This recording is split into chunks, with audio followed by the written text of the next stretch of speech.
양력설도 지나고 이제 음력설도 지나고 다행인 것은 나이를 한 번만 먹는다는 것이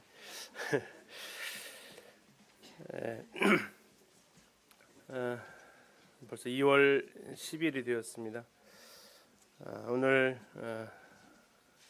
같이 사도행 10장 24절부터 48절 중간에 막힌 담을 허무신 하나님에 대해서 교제하려고 합니다.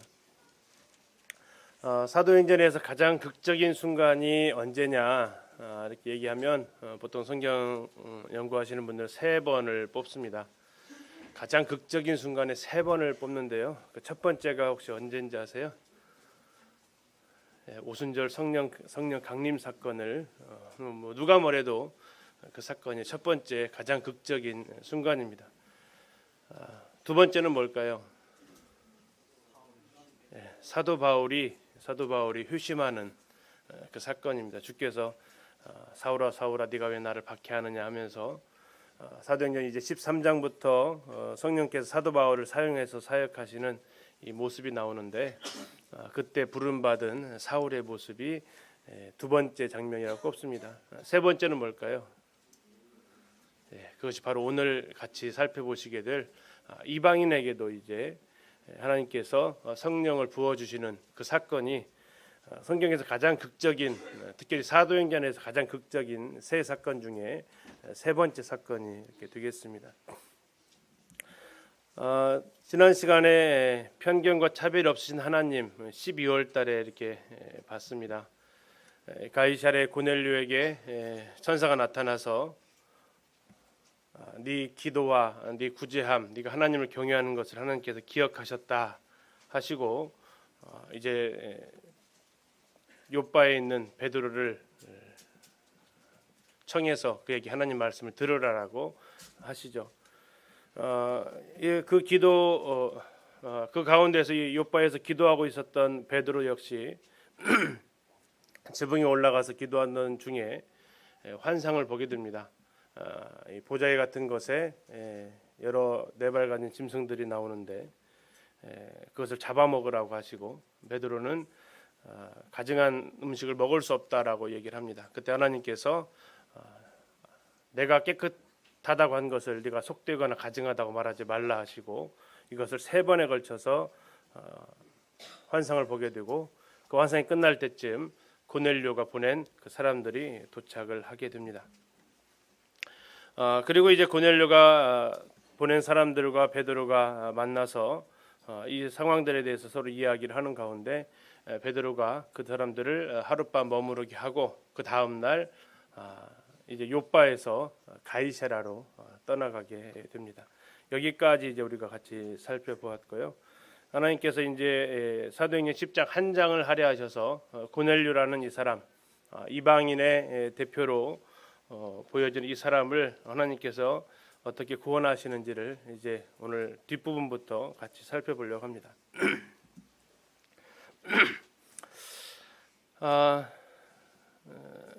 혹시 뭐 같이 보이세요?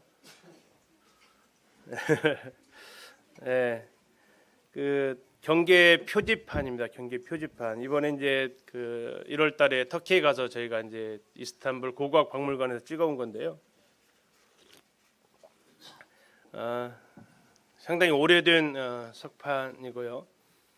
글씨가 잘 안 보이시죠? 그래서 잘 못 읽으시겠죠. 자, 그러면 글씨를 잘 보여드리겠습니다. 한번 이제 그럼 이제 이 정도면 좀 해석이 가능할까요? 헬라어를 배우시면 이게 좀 가능해질 건데요. 이게 어떤 내용이 적혀져 있냐면 이방인의 성전 출입을 금지하는 비문입니다. 이스탄불에 가면 성경과 관련된 그 유물들이 꽤 많이 있습니다. 그래서 저희들이 이번에 가서 한 2시간 이상 박물관을 답사를 했는데 이 내용이 번역하면 이렇습니다. 외국인들은 난간 너머와 성전 안뜰로 진입할 수 없고 이를 어기는 자는 누구든 그의 뒤따르는 자기 자신의 죽음을 원망해야 할 것이다. 다시 말하면 한마디로 말하면 뭐하라는 얘기예요? 넘어오면 죽는다 이거예요. 넘어오면 죽는다. 넘어오면 죽어도 하소연하지 말아라 라는 얘기입니다. 이 경금은 예루살렘에서 1871년에 발견이 되었는데 그때 터키의 지배를 받고 있어서 이 비문은 고스란히 터키 박물관으로 옮겨져 있습니다. 이때 이제 헤롯 성전의 모습인데요. 헤롯 성전에 보면 이게 성전 안뜰과 성전 바깥뜰이 이렇게 있고요. 이 성전 안뜰과 바깥뜰을 구분하는 하얀 선이 이렇게 보이실 겁니다. 이게 이제 중간에 막힌 담이라고 에베소서에서 표현하고 있습니다. 이방인들은 이 담 너머로 들어갈 수 없고, 그래서 이 담 너머로 들어갈 수 있는 군데군데 이렇게 뚫린 곳이 있습니다. 문은 아니고 이렇게 통행이 할 수 있는 그곳에 이 비문이 적혀 있어요. 넘어오면 죽어도 원망하지 마라. 넘어오면 죽을 수 있다라는. 이것은 너희들이 하나님 앞에 나아갈 수 없는 민족이기 때문에 너희들은 이 성전 안뜰로는 출입을 허락할 수 없다라는 내용입니다. 이방인과 유대인들이 이 바깥뜰에서까지는 그래도 공존할 수 있었는데 이 자리는 넘어올 수 없다라는 이러한 규례를 그들이 실천해 오고 있었는데, 오늘은 이 중간에 이 막혀버렸던 담, 이것을 허무신 하나님의 그 은혜를 이 시간 같이 기억하려고 합니다. 만약에 저것이 허물어지지 않았다면 우리는 하나님 앞에 나갈 수 있는 자들이 아닐 것입니다. 저것이 오늘 사도행전 10장에서 허물어졌기 때문에 우리가 이 자리에 나올 수 있었고 예배드릴 수 있고 하나님 나라를 소망하며 살 수 있습니다. 우리가 마라나타라고 부를 수 있는 것은 하나님을 기다리는 자들에게는 은혜이지만 하나님을 모르는 자들에게는 은혜가 아니죠. 그것은 심판이고 저주입니다. 마라나타라고 이야기할 수 있는 것은 저 하나님 예수님께서 자신의 몸으로 저 중간에 막힌 담을 허무셨기 때문에 가능했던 일입니다. 자, 오늘은 이제 사도행전 9장 24절부터 48절까지 내용을 보면서 하나님께서 이방인들과 유대인들을 하나 되게 하시는 그 과정을 살펴보려고 합니다. 24절에 보시면 이튿날 가이사야에 들어가니 고넬료가 그의 친척과 가까운 친구들을 모아 기다리더니 마침 베드로가 들어올 때에 고넬료가 맞아 발 앞에 엎드려 절하니 베드로가 이렇게 이르되 일어서라 나도 사람이라. 드디어 고넬료와 베드로가 만나는 장면입니다. 자, 이 날이 며칠 걸렸냐면 4일이 걸렸습니다. 고넬료가 보내서 그 다음 날 도착했기 때문에 이틀이 지났고요. 갈 때 이틀이 지나고 그 다음 날 자고 또 올 때 역시 이틀이 걸려서 왔기 때문에 소요되는 시간이 4일이 걸립니다. 자, 4일 만에 이제 고넬료는 자신이 보낸 그 부하들과 종들을 만나게 되고 그들이 베드로를 데려오는 이런 사건이 이제 이루어지면서 극적으로 고넬료와 베드로가 만나게 됩니다. 근데 고넬료가 베드로를 어떻게 기다리고 있었느냐 보니까 그의 친척과 가까운 친구들을 모아놓고 기다렸대요. 모아놓고. 자, 모아놨다는 얘기는 왜 모아놨을까요? 천사가 나타나서 이제 11장에 가서 보면 그 본문을 확인할 수 있는데요. 우리 저기 사도행전 같이 좀 펴셔서 잠깐 한번 보겠습니다.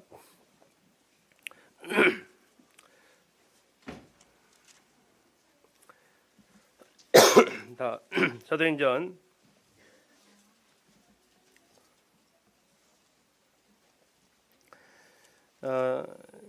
11장으로 보시겠습니다.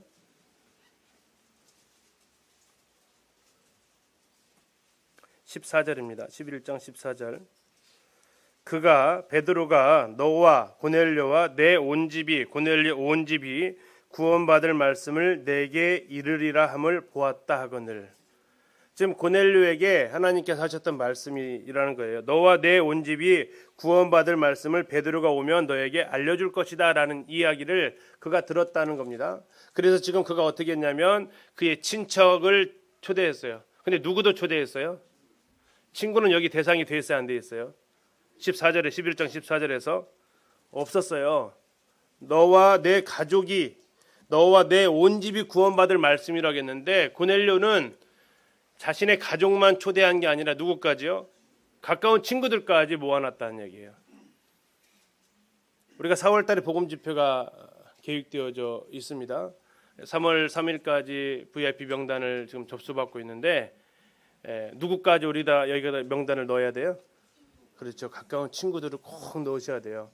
내 가족, 내 부모, 내 자녀뿐만 아니라 하나님께서 나와 가깝게 지내게 하신 사람들, 그 친구들을 넣어서 우리가 같이 뭐 해야 되냐면 기다려야 돼요. 이 기다리다라는 뜻을 헬라어로 보니까 간절하게 기다리는 겁니다. 이제 나올까 저제 나올까. 보냈던 사람들이 이제 나올까 저제 나올까. 아마 이 넷째 날부터 기다렸을까요? 그 전날부터 기다렸을까요? 아마 그 전날부터 가장 빨리 도착할 수 있는 가능성이 있는 날부터 그는 기다리기 시작했을 겁니다. 그는 친구들을 모아놓고 그의 친척들, 그의 가족들을 다 모아놓고 베드로가 오기를 기다리고 있었다는 얘기입니다. 복음 집회 기다려지시나요? 그냥 시간 되면 할 거 아니고 정 우리가 기다림이 있어야 돼요. 기다림이. 구도자들이 하나님을 믿지 않는 사람들이 변화될 수 있는 그날을 우리가 이 고넬료처럼 간절한 기다림으로 기다리고, 이제 베드로가 와서 말씀을 전하지만 이번에 허인호님께서 오셔서 말씀을 증거하실 텐데 그거에 대한 간절한 기다림으로 영혼들을 준비해서 기다리는 이 고넬료를 우리는 생각해 보게 됩니다. 그때 마침 나와 있어요. 마침. 이 마침은 갑자기란 뜻보다는 보라 이거예요. 보라. 드디어 왔다. 드디어 왔다. 그렇게 기다리고 기다리던 베드로가 드디어 왔다라는 그 단어가 이 마침이라는 단어입니다. 자, 25절에 보니까 마침 베드로가 들어올 때에 고넬료가 맞아 발 앞에 엎드려 절을 합니다. 자, 고넬료는 어떤 사람이죠? 어떤 사람이에요? 로마의 이탈리아 정예부대 백부장이었습니다. 정복자입니까? 식민지 사람이에요? 정복자죠. 베드로는 누굽니까? 식민지 사람이고요. 직업은 뭐죠? 어부 출신입니다. 그런데 지금 누가 누구에게 절을 해야 보통 맞습니까? 베드로가 절을 해야 보통 맞잖아요.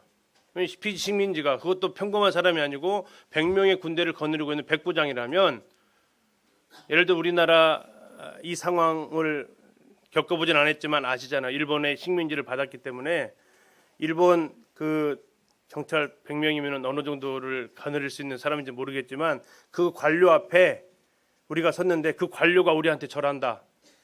상상이 안 되는 일입니다. 그런데 지금 이 백부장이 베드로를 만나자마자 어떻게 합니까? 발 앞에 엎드려 절합니다. 발 앞에 엎드려 절해요. 자, 이것은 무슨 표현일까요? 우리 부모님들 며칠 전에 이 상황 경험하지 않으셨나요? 누가 이게 내 발 앞에 탁 엎드려서 이렇게 하지 않던가요? 가장 비싼 절을 받으셨잖아요, 그죠? 예. 이게 이제 우리나라 이쪽 동양에 있는 문화권에서 하는 이 표현인데 이쪽은 이런 표현이 없어요. 저들은 악수하고 이렇게 안고 하는 인사법이지 저렇게 꿇어 엎드려가지고 발 앞에 엎드려 절하는 것은 없습니다. 저것은 무슨 표현일까요? 거의 신께 하듯 하는 경배의 수준이었어요. 근데 왜 고넬료는 베드로한테 그렇게 했을까요? 아마도 하나님께서 지시하셔가지고 보낸 사람이기 때문에, 하나님의 사람이었기 때문에 그는 하나님께 예를 갖추듯 사람에게도 동일한 예를 갖춘 것 같습니다. 자, 이때 가장 화들짝 놀란 사람이 누굽니까? 베드로죠. 26절, 베드로가 이렇게 이르되 일어서라 나도 사람이라 라고 합니다. 세배 받으실 때 그러진 않으셨죠? 일어나라 나도 똑같은 사람이야. 뭐 그렇게 하진 않으셨을 거예요. 아유 잘해라 이렇게 복을 빌어 주셨을 겁니다. 그러나 이건 우리나라의 문화고 이스라엘이나 이쪽 문화는 꿇어 엎드려 절하는 것은 누구에게만 하는 겁니까? 신에게만 하는 행동이었습니다. 세배하지 말라 이렇게 이제 가면 좀 이상해질 수도 있겠죠. 그러나 어쨌든 꿇어 엎드려 절하는 이 모습은 사람과 사람 사이에서 주고받는 인사법은 아니라는 겁니다. 누구에게만 하는 거예요? 신에게만 하는 거예요. 그래서 베드로가 화들짝 놀랍니다. 뭐라고요? 나도 사람이다. 나도 사람인데 이렇게 하는 것은 우리들의 인사법이 아니다. 만약에 이때 베드로가 아니 나는 사도일 뿐이다 라고 얘기하지 않더라는 얘기죠. 나도 너와 동일한 사람이다 라는 얘기입니다.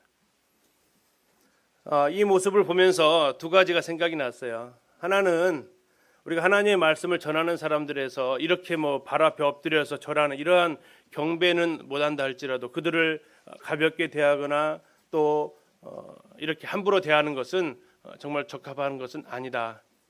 그러나 또 하나, 이렇게 막 대접받기 위해서 수고하는 이런 모습은 더 합당한 것이 또한 아니다. 우리는 동일한 사람일 뿐이죠. 우리 하는 역할이 다른 것이지 우리는 동일한 사람일 뿐입니다. 자, 베드로는 그래서 이렇게 세우면서 일어나라, 나도 사람이다. 우리는 근데 뭐가 조금 있으면 좀 올라가죠. 돈이 좀 있으면 어떻게 돼요? 어깨가 올라가고요. 직업이 좀 좋으면요, 목이 좀 뻣뻣해지고요. 좀 권력이 좀 생기면요, 이게 사람들 눈 안에 두려고 합니다. 근데 이건 전부 다 뭐예요? 그것은 그냥 옷걸이에다가 어떤 옷을 걸쳐줬냐, 이 정도뿐이다는 얘기예요. 뭐예요? 똑같이 사람이라는 얘기예요. 사람 위에 사람 없고 사람 아래 사람 없다는 말이 있는데 우리는 동일한 사람이라는 얘기입니다. 재물이 있다 한들, 권력이 있다 한들, 무엇이 좋다 한들 그것을 가지고 사람을 격상시키거나 격하시킬 것은 아무것도 없지요. 단 모든 경배는 하나님만이 받으셔야 되는 부분이 맞습니다. 그래서 우리가 이런 부분들에 대해서 참 내 마음이 갑자기 없던 것을 가지게 되면, 우리 아이들이 그러더라고요. 없던 용돈이 생겼잖아요. 세뱃돈이 생기면 어떻게 돼요? 갑자기 얼굴에 미소가 확 생기죠. 없던 것이 생기니까. 그 전에 가져보지 못한 용돈을 받아보니까 어때요? 괜히 막 이것도 저것도 할 수 있을 것처럼 뭔가 이렇게 올라가는, 그러나 그것은 일순간인 것 뿐입니다. 그래서 우리가 가진 것으로 인해서 우쭐대는 이런 모습이 하나님 앞에는 정말 안타까운, 또 죄악스러운 그런 모습을 기억하게 됩니다. 자, 어쨌든 이제 베드로와 고넬료는 더불어 말하며 들어갑니다. 자, 어떤 상상을 한번 해보세요. 자, 딱 등장했더니 갑자기 꿇어 엎드려서 고넬료가 절합니다. 베드로가 들어가서 나도 사람이야 이렇게 하지 마십시오. 세웁니다. 그리고 나서 이제 아마 응접실로 나왔겠죠. 맞이하러. 저기 베드로 오셨습니다 하니까. 그리고 이제 가족들이 있는 방으로 가는데 어떻게 가고 갔다고요? 더불어 말하면서 갔대요. 무슨 상황일까요? 이 상황은 그 단어적인 의미로 그렇습니다. 아주 잘 알던 사람처럼 이야기하면서 그들이 갔다라는 얘기예요. 아주 친근하게 교제하던 사람처럼 그들이 서로 말하며 안부를 물어보며 이렇게 그들이 가게 됐고, 그 가운데 들어갔던 여러 사람이 그 가운데서 모여 있었습니다. 자, 28절에 베드로가 얘기합니다. 이르되 유대인으로서 이방인과 교제하며 가까이 하는 것이 뭐라고요? 율법이래요. 자, 이것은 어디에 딸린 법일까요? 이 율법은 성경의 법일까요? 유대인의 법일까요? 그렇죠, 유대인의 법입니다. 유대인으로서 이방인과 교제하며 가까이 하는 것은 율법입니다. 그럼 이들이 이방인한테 전도를 했을까요? 안 했을까요? 당연히 안 하죠. 가까이 할 수가 없는 존재인데.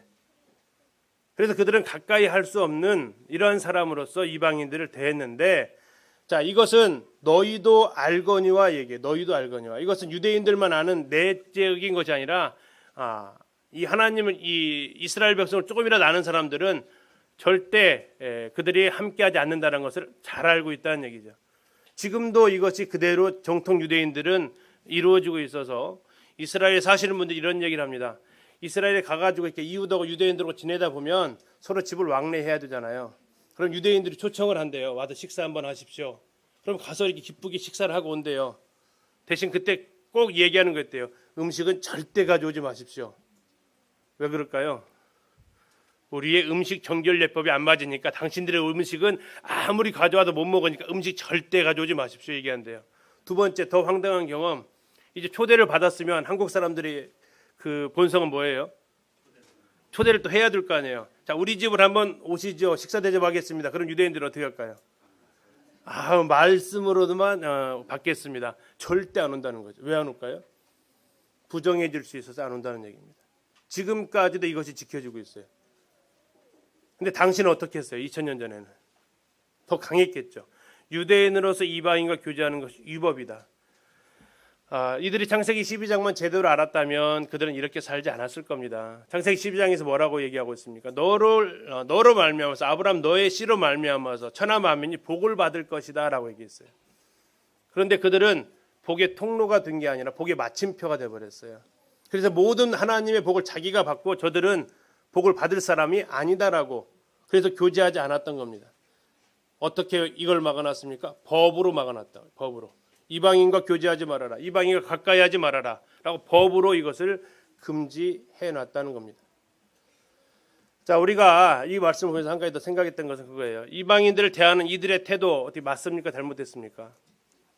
잘못됐죠. 이건 하나님의 원하시는 계획이 아니었습니다. 너희들에게 증거되어진 그 말씀을 너희도 이방인들에게 전하는 것이 하나님의 뜻인데 아예 만남 자체를 거부했어요. 그럼 오늘날 우리 성도들이 이방인들 만나 구원받지 않은 사람 만나는 것은 뭐예요? 위법이에요? 적법이에요? 구원받은 사람과 구원받지 않은 사람이 만나는 것이 적법이에요? 위법이에요? 적법이죠. 적법한 겁니다. 아주 잘하고 있는 거죠. 근데 경계심이 완전히 빗장이 풀려 있어요. 누구에게 영향을 줘야 돼요? 구원받은 사람이 구원받지 않은 사람에게 영향을 주는 한도 내에서 적법이에요. 근데 지금 오늘날 어떤 상황이 벌어지고 있냐면 둘이 만나면 누가 영향을 주고받아요? 구원받지 않은 사람의 영향을 받고 있어요.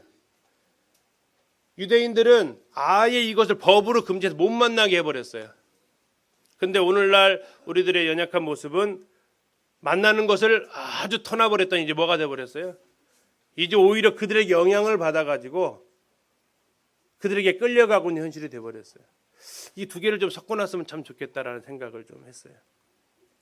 이방인들을 만날 때 우리가 다른 세상의 친구들을 만날 때 어떠한 목적으로 만나고 있느냐 우리가 생각해 볼 필요가 있겠다 싶었습니다. 자, 그런데 그럼에도 불구하고 그가 왜 왔느냐?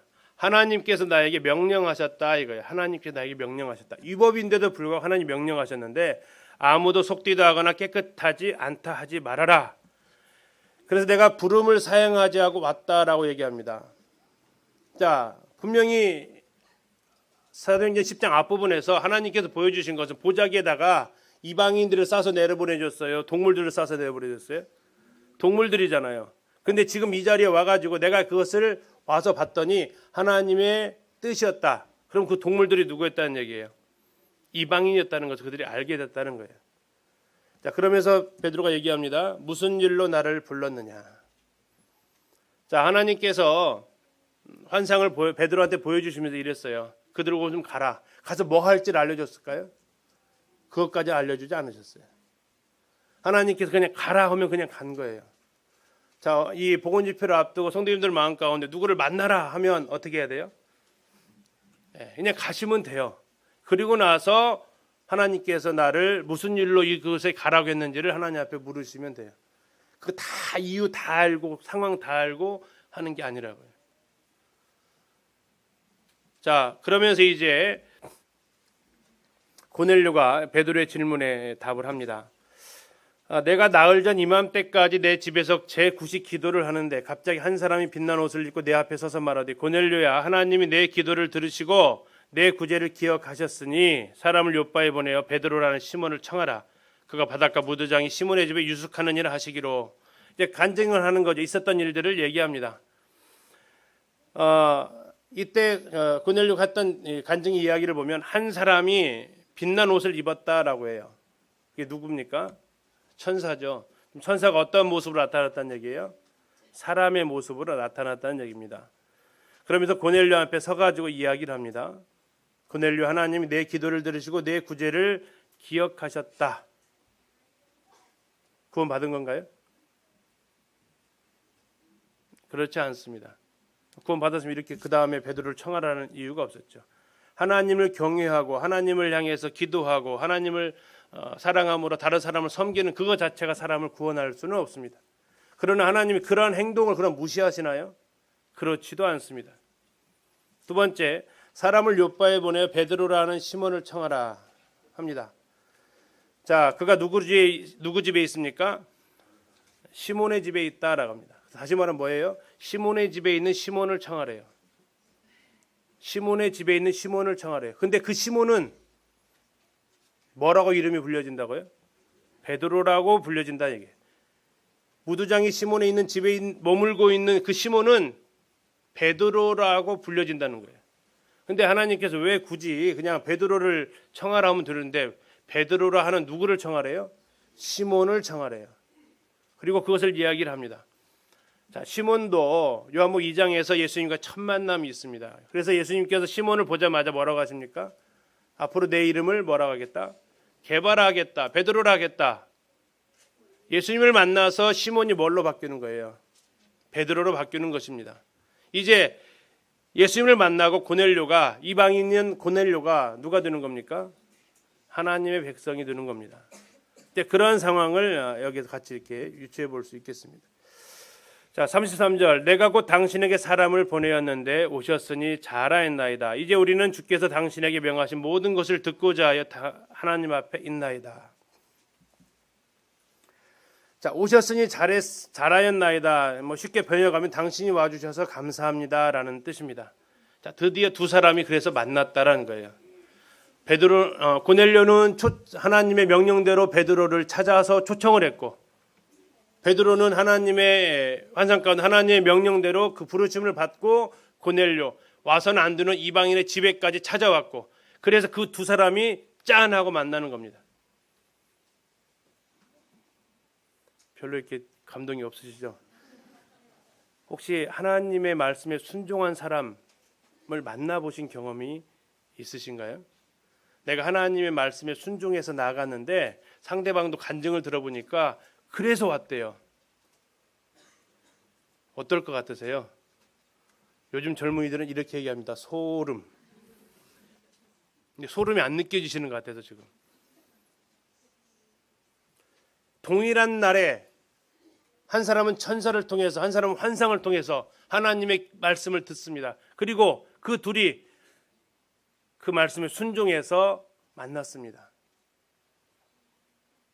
하나님의 역사는 바로 이러한 순종하는 사람들에 의해서 지금도 쓰여지고 있다라는 것입니다. 올 한 해 우리 성도님들이 그 순종하는 걸음이 정말 가기 싫었는데, 만나기 싫었는데, 그 사람 가서 이번 복음 집회 있는데 시간 있으면 와봐. 그랬어? 나 어제 꿈을 꿨는데 막 내가 너무나도 꿈이 어려웠는데 막 친구 자네 만나려고 그랬나 봐. 그런 이야기가 우리 가운데서 한번 일어났으면 어떨까요?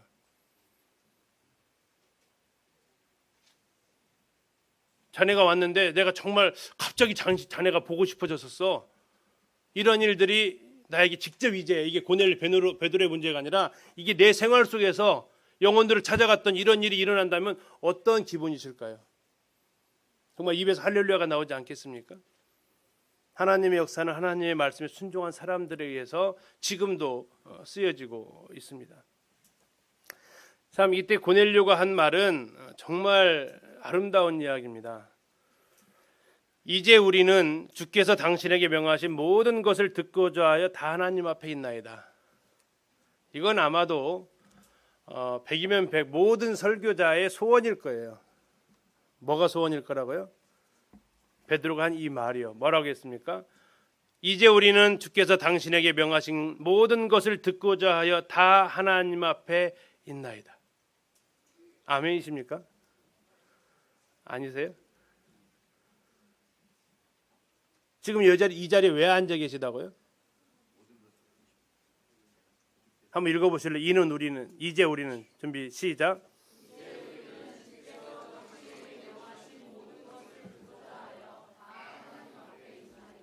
마음이세요? 이 마음이셔야 역사가 일어난다는 얘기예요. 말씀 시간이니까 앉아 계신 분은 말씀 시간 끝나면서 아무 일도 안 일어나실 거예요. 그러나 이제 우리는 주께서 당신에게 명하신 모든 것을 듣고자 하여 다 하나님 앞에 있다고 합니다. 자, 첫 번째, 누가 하신 말을 듣고자 한다고요? 주님께서 하신 말씀을 듣고자 한다는 것입니다. 두 번째, 누구를 통해서요? 당신을 통해서 듣고자 한다는 얘기입니다. 세 번째, 어떤 걸 듣고 싶다고요? 모든 것을 듣고 싶다 하는 것입니다. 그 다음에 어떻게 한다고요? 들을 귀로 듣고자 한다는 얘기입니다. 듣고 싶어서. 그 다음에요, 어디에서? 다 하나님 앞에. 학생캠프 주제가 코람데오라는 주제가 있었죠. 하나님 앞에서. 가장 합당한 태도로 하나님의 말씀을 듣는 자세. 같이 한번 읽겠습니다. 시작. 너희가 우리에게 들은 바 하나님의 말씀을 받을 때에 사람의 말로 받지 아니하고 하나님의 말씀으로 받음이니 진실로 그러하도다. 이 말씀이 또한 너희 믿는 자 가운데서 역사하느니라. 자, 어느 성도들을 향해서 하셨던 말씀입니까? 데살로니가 성도들을 향해서 하셨던 말씀이에요. 데살로니가 성도들이 어떤 사람이었다고요? 하나님의 말씀을 받을 때에 어떻게 받았다고요? 사람의 말이 아닌 하나님의 말씀으로 받았다고요. 그랬더니 어떤 일이 벌어졌다고요? 이 말씀이 너희 가운데 역사했다고요. 이 강단의 말씀이 하나님의 말씀으로 생각해서 받으시는 분들, 그분들에게 하나님께서 역사를 하셨다라는 얘기입니다. 데살로니가 성도들 어떻습니까? 멋지죠? 그래서 그들을 가리켜서 뭐라고 표현했는지 아십니까? 데살로니가 사람들을 신사다라고 했어요. 신사다. 너그러운 사람이다. 요즘 번역 이렇습니다. 너그러운 사람이다. 신사다라고 표현했어요. 근데 이들보다 한 단계 업되어 있는 사람이 있습니다. 누굴까요? 베레아 사람들입니다. 같이 읽겠습니다. 시작. 베레아에 있는 사람들은 데살로니가에 있는 사람들보다 더 너그러워서 간절한 마음으로 말씀을 받고 이것이 그러한가 하여 날마다 성경을 상고했다. 자, 너그러웠던 사람, 신사적이었던 사람이 누구였다고요? 데살로니가 성도들. 그런데 베레아 사람들한테 바울이 복음을 전해보니까, 하나님의 말씀을 전해보니까 이 베레아 사람은 어떻다고요? 데살로니가 사람들도 굉장히 신사적이고 너그러운 사람이었는데 어떻다고요? 더 너그럽다고요. 그러면 더 너그러운 이유가 뭐냐 이거죠. 하나 더 했으니까 더 너그러울 거 아닙니까? 첫 번째, 그들은 어떻게 했대요? 간절한 마음으로 말씀을 받았대요. 자, 이 간절한 마음으로 말씀을 받았다는 얘기는 앞에 있었던 데살로니가 2장의 그 말씀이에요. 바울이 복음을 전할 때 누구의 말로 받았다는 거예요? 하나님의 말씀으로 받았다는 얘기예요. 간절한 마음으로. 근데 그들은 하나를 더 했습니다. 뭘 더 했습니까? 이것이 그러한가 하여 날마다 성경을 상고했다는 얘기예요. 이 부분이 그들을 더 너그러운 사람으로 인정받게 합니다. 자, 주일날 말씀을 들으셨어요. 그러면 강단의 말씀이 다 맞으니까 아멘 아멘 하고 끝나시면 어느 정도로 된다고요? 데살로니가 정도. 근데 그 말씀이 역사를 안 하면 그건 아니고요. 그 말씀을 따라 순종하면서 역사를 하면 돼요. 그런데 어디 정도까지 더 나아가고 싶어요? 베레아 정도는 가야죠. 그래서 뭐라고 하는 거예요? 정말 그래? 확인해 볼까? 다시 한번 정말 하나님 말씀이 그런가? 돌아가셔서 일주일 동안 성경을 읽고 와서 말씀을 들으셔야 된다는 얘기예요. 일주일간 사시면서 주일날 1시간으로 만족하시면 안 된다는 얘기예요. 그것은 너그러운 사람이 아니라는 얘기예요. 신사적인 사람도 아니고. 어떻게 하셔야 된다고요? 날마다 성경을 읽으셔야 돼요. 그리고 읽고 끝나는 게 아니라 날마다 성경을 묵상하시고 연구하셔야 된다는 얘기예요. 이게 하나님의 말씀이 역사하는 모습들입니다. 이것뿐만 아니라 그런 말씀을 전하시는 분들은 어떻게 하셔야 돼요? 베드로전서 4장 11절 이렇게 합니다. 누구든지 말을 하려거든 하나님의 말씀을 하는 것 같이 해라. 이 자리는 개인의 사사로운 의견을 얘기하는 자리가 결코 아닙니다. 또 이 자리는 어떤 성경학자 이런 말을 했다라고 이렇게 그들의 말을 대언하는 장소도 아니에요. 이 자리는 어떤 자리입니까? 하나님의 말씀만이 선포되어지 않은 자리입니다. 전하는 자는 하나님의 말씀을 선포하듯이 하고 듣는 사람은 사람의 말이 아닌 하나님의 말씀으로 듣고 이것이 그러한가 하여 돌아가셔서 주중에 계속해서 성경을 상고하실 때 하나님의 말씀이 역사를 하신다고 성경은 기록하고 있습니다. 자, 베드로는 최고의 청중을 가졌어요. 이제 우리는 하나님 주께서 당신에게 하신 모든 것을 듣고자 하여 말하고 있습니다. 이 자리에 하나님 앞에 있습니다. 다 말하십시오. 다 하나님의 말씀으로 듣겠습니다. 복음 집회를 앞두고 우리 가운데 이러한 일들이 일어나기를 위해서 기도하기를 소원합니다. 3월 달부터 기도할 때에 참 그때 나오는 영혼들이 내가 이제 하나님의 말씀을 다 듣고 싶어서 이 자리에 왔다라고 그들이 고백할 수 있는 그 상태에서 복음을 듣기를 우리가 기도하게 됩니다. 34절부터 이제 베드로가 직접 이제 설교를 합니다. 입을 열어 말하되 내가 참으로 하나님은 사람의 외모를 보지 아니하시고 각 나라 중 하나님을 경외하며 의를 행하는 사람은 다 받으시는 줄 깨달았다. 베드로가 두 가지 깨달았대요. 첫 번째는 뭡니까? 하나님은 사람의 외모를 보지 않으신다. 외모를 보지 않으신다라는 것을 영어 성경이나 다른 곳은 이렇게 표현합니다. 하나님은 사람을 편애하지 않으신다. 자, 또 사무엘상은 이렇게 표현합니다. 사람은 외모를 보거니와 나 여호와는 뭘 보신다고요? 중심을 보신다. 겉으로 드러난 거 가지고 편애하지 않으시는 하나님. 그들의 민족이 무슨 민족이냐, 그들의 직업이 무엇이냐, 그들의 성별이 무엇이냐, 그런 겉으로 드러난 것으로 결코 차별하거나 판단하지 않으신 하나님. 그렇구나, 내가 모신 하나님은. 이게 첫 번째 깨달은 거였고요. 두 번째, 각 나라 중 하나님을 경외하며 의를 행하는 사람은 다 받으신다. 자, 하나님을 경외하고 의를 행하는 사람은 다 받으시지만 그들이 구원받았다고는 말하지 않습니다. 그 두 가지를 다 하고 있어도 그들에게는 예수님의 은혜를 통한 믿음으로 말미암는 복음을 그들은 들어야 했고, 그것을 통해서 죄사함을 받는 거지, 각 나라 중 하나님을 경외하며 의를 행하는 너를 이제 구원하셨다라고 그의 모습을 보고 구원하기는 않으신다는 얘기입니다. 그러면서 이제 그가 어떻게 합니까? 내가 깨달았다고 얘기하잖아요. 내가 깨달았다. 그러면 이거 두 가지를 깨달았으면 그는 이제 어떻게 해야 돼요? 복음을 전하는 거죠. 왜? 하나님은 외모로 취하지 않으시니까. 아무리 하나님을 경외하고 의를 행해도 뭐가 필요하니까? 복음이 필요하니까. 그는 이 사실을 깨달았기 때문에 그는 이제 복음을 증거하기 시작합니다. 36절에서 이렇게 소개합니다. 이 36절부터 나오는 이 복음은 이방인들에게 행해진 최초의 설교문입니다. 만유의 주 되신 예수 그리스도로 말미암아 화평의 복음을 전하사 이스라엘 자손에게 보내신 말씀, 곧 요한이 그 세례를 반포한 후에 갈릴리에서 시작하여 온 유대에 두루 전파된 그것을 너희가 안다라고 얘기합니다. 자, 스타트를 뭐라고 얘기하고 있냐면 만유의 주라고 얘기합니다. 이스라엘의 주가 아닙니다. 그분은 누구예요? 만유의 주예요. 어르신들이 얘기하는 왜 외국신을 믿어? 이것이 아니라고요. 그분은 외국신이 아니고요, 온 천하 만유의 주 되신 분을 우리가 믿고 있다는 얘기입니다. 자, 예수 그리스도로 말미암아 화평의 복음을 전하셨대요. 자, 왜 화평의 복음입니까? 자, 우리가 하나님을 알기 전에 우리와 하나님 사이는 무슨 관계죠? 무슨 관계요? 왼수. 무슨 관계라고요? 왼수. 하나님과 우리는 원수 관계였다고요. 그런데 예수 그리스도께서 에베소 2장 14절에서 이렇게 기록하고 있습니다. 그는 우리의 화평이신지라. 예수 그리스도 그분이 뭐 하셨습니까? 하나님과 우리 사이를 뭐 하셨어요? 화평하게 하셨어요. 평화롭게 하셨어요. 그리고 예수 그리스도로 말하면 화평의 복음을 그분이 전하셨고, 자, 그로 인해서 고린도서 5장 18절에서 우리를 바로 이제 하나님과 사람을 화목하게 하는 직책을 우리에게 주셨어요.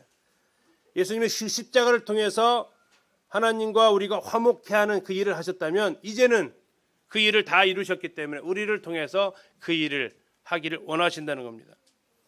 그 다음에 이스라엘에게 보내신 말씀 곧 쭉 나오는데, 자, 이스라엘에게 보냈다. 만유의 주가 이스라엘에게 보냈다는 얘기는 이스라엘에게만 보낸 말씀은 아니에요. 이스라엘이 그 말씀을 제일 먼저 들었다는 얘기입니다. 무엇을 들었느냐? 요한이 그 세례를 반포할 때, 요한은 누구에게 세례를 주었어요? 유대인들에게 세례를 줬잖아요. 그리고 예수님에게 세례를 줬어요. 이방인들이 대상이 아니었다는 얘기예요. 자, 세례를 받으러 오는 사람들, 그리고 예수님을 세례를 받으러 오셨을 때 그가 외쳤던 것이 뭡니까? 네. 보라, 세상 죄를 지고 하나님 어린 양이라 사람들한테 그가 외쳤어요. 이분이 앞으로 세상 죄를 다 담당하실 그분이다. 그리고 예수님의 공생애는 세례 요한의 외침으로부터 시작을 합니다. 반포한 후에 갈릴리에서 시작하여 온 유대에 두루 전파된 그거, 뭘 전파하셨습니까? 예수님께서 갈릴리에서 처음으로 외치신 말씀이 있어요. 갈릴리에서 처음으로 외치신 말, 그게 뭐예요? 회개하라, 천국이 가까웠느니라요. 세례 요한이 잡혔을 때에 갈릴리에서 최초로 외치신 한마디의 말씀, 회개하라, 천국이 가까이 왔느니라. 이 예수님께서 요한이 잡힌 이후에 갈릴리에서 외치신 첫 번째 말씀이에요. 이 회개하라는 말씀은 계속해서 사도행전에서 이야기하고 있는 말씀이기도 합니다. 사도행전 11장 18절을 보면 생명 얻는 회개라고 얘기하고 있어요. 사도행전 17장 30절에서는 아테네에서 한 설교 가운데에서 바울이 얘기하는 것은 천하 만민에게 이제는 회개하라고 하나님께서 분명히 선언하셨다라고 얘기하고 있어요. 사도행 20장 21절에서는 바울은 가는 곳마다 헬라인이든 유대인이든 하나님께 대한 회개와 주 예수 그리스도에 대한 믿음을 전파했다고 그가 얘기하고 있습니다. 회개하라. 회개하라. 하나님께 회개하라. 이 말씀이 예수 그리스도를 통해서 계속해서 전파되었다는 겁니다. 다음 38절에 하나님이 나사렛 예수에게 성령과 능력을 기름 붓듯 하셨으며 그가 두루 다니시며 선한 일을 행하시고 마귀에게 눌린 모든 사람을 고치셨으니 이는 하나님이 함께 하셨다라고 얘기합니다. 하나님이 누구에게요? 누구에게 성령과 능력을 기름 붓듯 하셨어요? 나사렛 예수에게요. 나사렛 예수. 나사렛은 무슨 땅입니까? 버림받은 땅이에요. 무슨 선한 것이 나올 수 있겠느냐 하는 그 땅입니다. 자, 그런데 그 나사렛 예수, 성도님들 아십니까? 귀신이 이 단어를 무척 싫어한다라는 것을, 귀신이 이 단어를 두려워 떤다는 것을 아십니까? 왜 귀신이 이 단어를 싫어할까요? 하나님이 사람이 됐다는 것을 그는 감당하지 못해요. 며칠 전에 축신을 하는데 이런 얘기를 하시더라고요. 요한복음 1장 14절에 말씀이 육신이 되어를 하는데 그 단어를 읽지를 못해요. 두려워서 떨어요. 너무 무서워한대요. 그게 우리는 뭐 그게 무서운 말씀이에요? 뭐라고요? 말씀이 육신이 되어. 그 말씀 읽지를 못해요. 그게 무슨 의미예요? 하나님이 사람이 되셨다는 얘기예요. 하나님이 사람이 되셨다. 감동이 있으세요? 하나님이 나를 구원하시기 위해서 사람이 되셨다라는 것에 내 마음에 떨림이 있으신가요? 귀신은 떨더라고요. 그 사실 앞에. 하나님이 나사렛 예수에게 하나님이셨던 그분이, 만유에 주셨던 그분이 천대받고 소외받는 그 지역에 평범한 목수의 가정의 아들로 태어나셨다는 그 사실 앞에 귀신은 떨더라고요. 그리고 그분에게 성령과 능력을 기름 붓듯 하셨습니다. 그리고 그분은 두루 다니셨습니다. 그가 하신 일은 선한 일이셨고요. 마귀에게 들린 모든 사람을 고치셨습니다. 왜? 이는 하나님이 함께 하셨기 때문입니다. 이 요한복음을 읽어보면 예수님이 유독하게 강조하시는 말씀이 있어요. 나는 나 혼자 아무것도 못해 하는 거예요.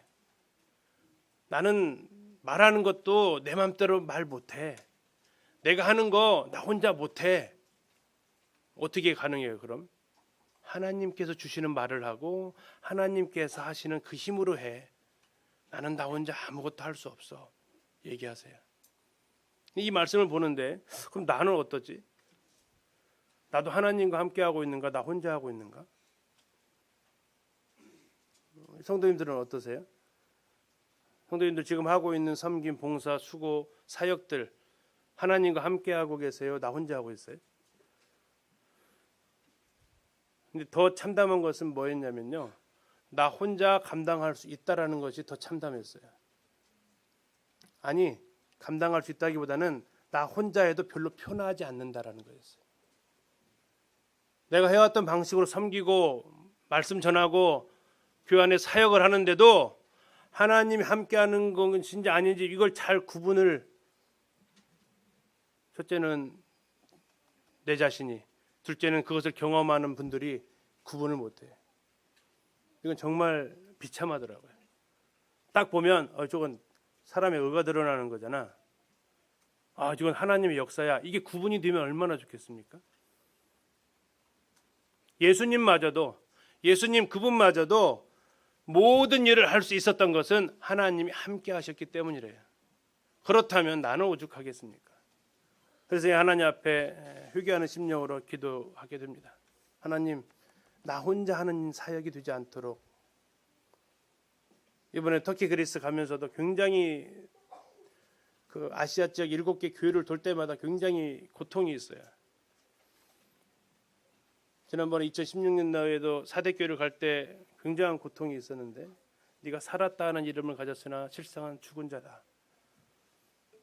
굉장히 두렵고 떨림과 긴장이 있었는데 이번에도 동의했습니다.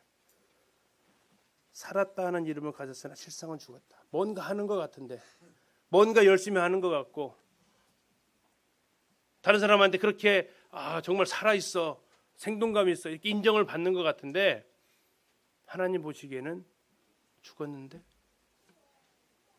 그건 죽은 거야. 이 평가 앞에 서게 될까 봐 굉장히 두려운 가운데 있습니다. 때로는 막 생각이 사로잡힐 때는 지금까지 내 사역이 다 아무것도 없는 것처럼 막 느껴질 때도 있어요. 그래서 모든 것을 다 내려놓고 싶은, 차라리 내가 안 하면 다른 분들이 기도 가운데서 더 잘하실 것 같은 그 마음 여전히 지금도 가지고 있습니다. 두려운 거예요. 하나님이 함께 하셨느냐, 아니면 그냥 내 만족에 취해서 그냥 해야 된 일이니까 나 혼자 이것을 감당하고 있느냐.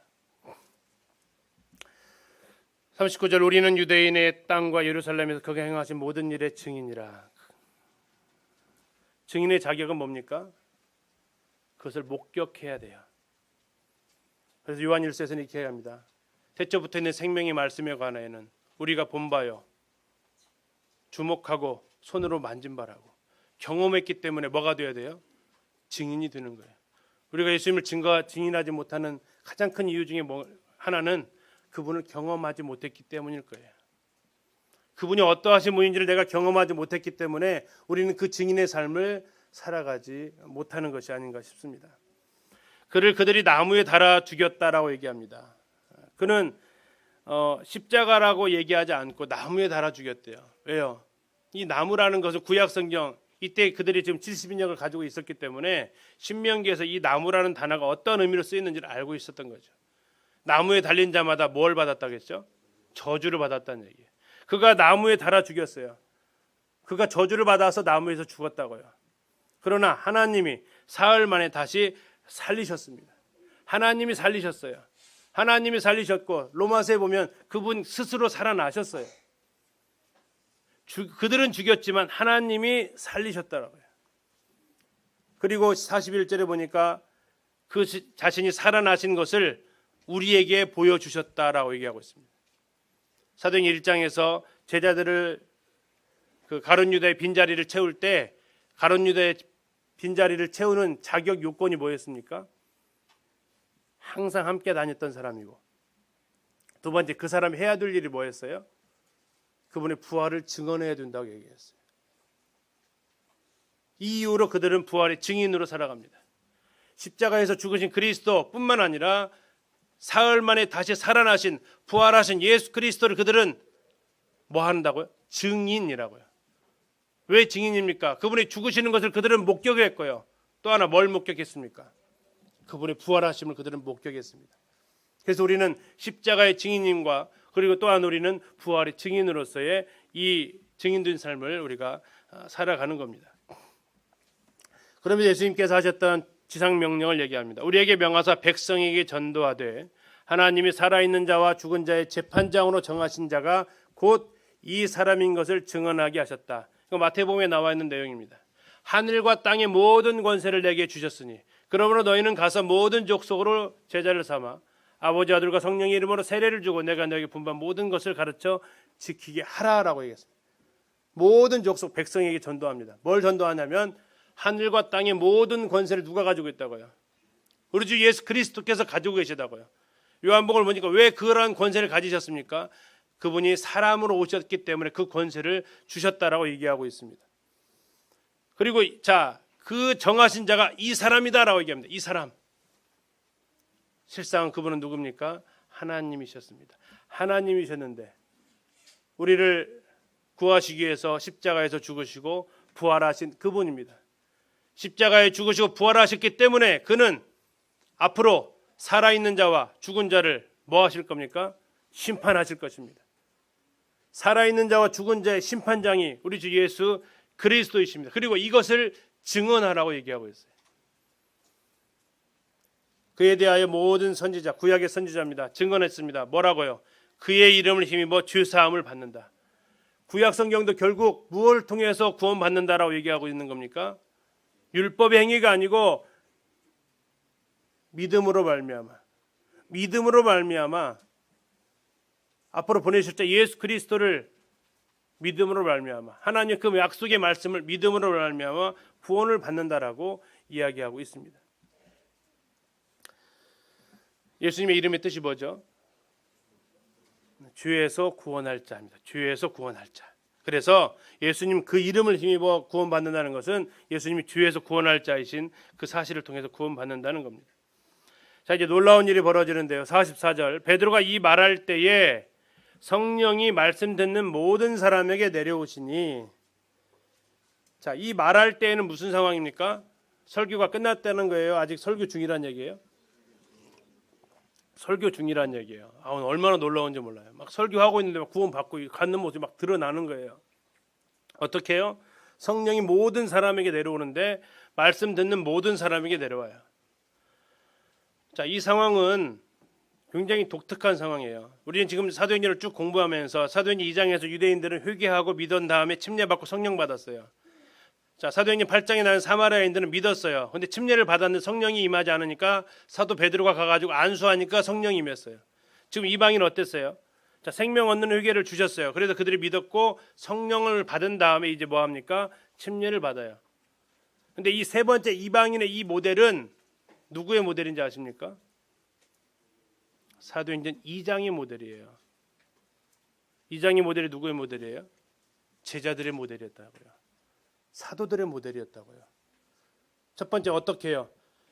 자, 오순절 사건 때 성령이 어떻게 임합니까? 오순절 마가다락방에 성령께서 임하셔요. 어떤 사람한테? 거기에 있는 모든 사람한테 임하신다고요. 모든 사람에게. 지금 이 말씀을 듣는데 성령이 말씀 듣는 모든 사람에게 내려오세요. 자, 두 번째 사도들의 공통점이 두 번째가 뭐냐면 46절이에요. 그들이 뭐를 해요? 방언을 말하면서 하나님의 높임을 들어요. 여기서 방언은 랭귀지예요. 언어예요. 언어. 알아듣지 못하는 그 기괴한 소리가 아니고 언어라고요. 언어. 사도행 2장에서도 언어로 얘기하거든요. 랭귀지로. 텅이 아니고 여기 46절도 마찬가지예요. 랭귀지로 얘기하는 거예요. 사도 베드로는 그 자리에 있었잖아요. 오순절 그 자리에서 자기가 성령을 받으면서 설교를 하는데 세계 각처에 있는 사람들이 자기네 난고 방언으로 듣고 있었어요. 이게 진짜 방언이거든요. 근데 이러한 일들이 어떻게 되고 있었다고요? 동일하게 지금 이 자리에서 일어나고 있는 거예요. 무슨 경험이요? 오순절 성령 강림의 경험이. 이 자리에서 그대로 성령께서 역사하시는 것을 보고 드는 거예요. 자, 45절 보니까 이것을 보고서 누가 놀랍니까? 45절 베드로도 놀래고요. 또요. 함께 온 할례 받은 신자들이 놀라요. 마지막 부분인데 이에 베드로가 이르되 이 사람들이 우리와 같이 성령을 받았으니 누가 능히 물로 세례 베품을 금하리요 하고. 자, 우리와 같이 성령을 받았다. 우리가 누굴까요? 유대인이겠죠. 그러나 조금 더 정확히 얘기하면 사도행 11장에 가서 보면 사도들과 같이라는 표현도 섞여 있어요. 이들이 성령 받는 모습은 자신과 너무나 흡사한 거예요. 그러니까 어떻게 말할 수밖에 없어요. 이것을 부인할 수가 없다고요. 성령이 분명히 임했다라고 말할 수밖에 없는 겁니다. 자, 성령을 받은 사람들이 그 다음에 받아야 될 것은 뭐예요? 물로 침례 베푸는 것을 받아야 돼요. 성령 받았으니까 세례 안 받는다. 그건 아니라고요. 그걸 대신할 수 없습니다. 성령 세례를 받은 사람은 물로 세례 받는 거예요. 자, 또 하나. 그러면 이게 뒤집어지면 안 된다고요. 이제는 이방인들에게 있어서는 이 순서가 바뀔 수는 없다고요. 뭐하고 뭐가요? 물로 세례 받는 거하고 성령 세례 받는 것이 바뀔 수는 없어요. 자, 이방인들에게 있어서 중요한 것은 고넬료는 이방인의 표준과 모델이 되니까 우리는 누구에게 침례를 주는 겁니까? 성령을 받은 사람한테 침례를 주는 거예요. 자, 성령 받은 사람에게는 물로 세례 베푸는 것을 금할 수 없다는 얘기예요. 자기도 금하지 못하고요. 세례를 주는 사람들도 금할 수 없어요. 그러나 물로 세례를 받는 것이 성령 세례보다 앞설 수도 없어요.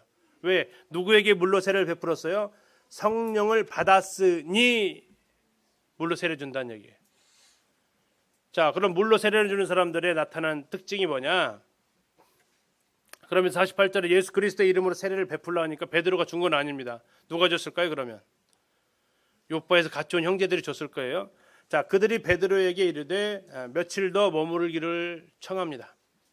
자, 그럼 이 구원받은 이방인의 모습을 보면 첫 번째 그들은 어떤 일이 벌어집니까? 방언을 얘기해요. 두 번째 하나님을 높입니다. 그리고 세 번째는요. 베드로에게 며칠 더 머물기를 왜 머물라고 할까요? 구원받은 사람은 성도들과 교제를 사모하게 돼 있어요. 그리고 하나님의 말씀을 더 알고 싶어하게 돼 있어요. 이것은 나중에 사도행 16장에서 빌립보에 있었던 루디아에게서 동일하게 나타납니다. 바울이 복음을 전하니까 루디아가 침례받은 이후에 뭐래요? 강권해가지고 자기 집에 머물라고 청합니다. 자, 받았다라고 말하는 게 중요한 것이 아니에요. 뭐가 중요한 겁니까? 나타나는 모습이 보여야 된다는 거예요. 그럼 무엇이 달라져요? 나타나면요. 말이 달라져요. 이상한 외국어로 언어하는 것이 아니고 그들은 천국 방언을 해요. 하나님께 속한 말을 하게 돼요. 평상시 그들이 사용하던 단어가 아닌, 사용하는 평상시 언어가 아닌 하나님의 말을 그들이 하게 돼요. 또 그들이 뭐가 달라져요? 성도들과 함께 있고 싶어져요. 구원받은 사람들끼리 모이기를 원한다고요. 내가 구원받았는지 한번 점검해 보셔야 돼요. 내 입에서 하나님을 높이고 하나님을 경외하고 하나님을 더 알고 싶고 성도들과 그 하나님의 자녀들과 더 함께하기를 원하는 마음이 내 마음에 별로 없으면 점검하셔야 되고요. 구원받은 사람에게 동일하게 성령이 임했다면 그 역사는 동일하게 우리에게도 현재도 일어나고 있다는 겁니다. 오늘 보게 된 이 말씀은 사도행전의 세 번째 큰 사건입니다. 고넬료에게 성령이 임했던 것 같이 주의 말씀을 받을 때 여기 계신 우리 형제 자매님들에게도 동일하게 누가 임하신 겁니까? 성령이 임하신 거예요. 성령이 임하신 이후에 나에게서 뭐가 달라져 있어요? 내 입이 달라져 있나 보셔야 돼요. 내가 말하는 것이 달라져 있나 보셔야 돼요. 또 뭐가 달라져 있어요? 내가 누구랑 함께하고 싶어하고 있는가 이것을 살펴보셔야 돼요. 구원받은 사람의 동일한 모습입니다. 그래서 우리는 이제 고넬을 통해서 이 이방에게 드디어 이제 복음이 스타트가 되어지고 13장에서는 본격적으로 이방의 복음이 증거되는 것을 보게 됩니다. 예, 감사합니다.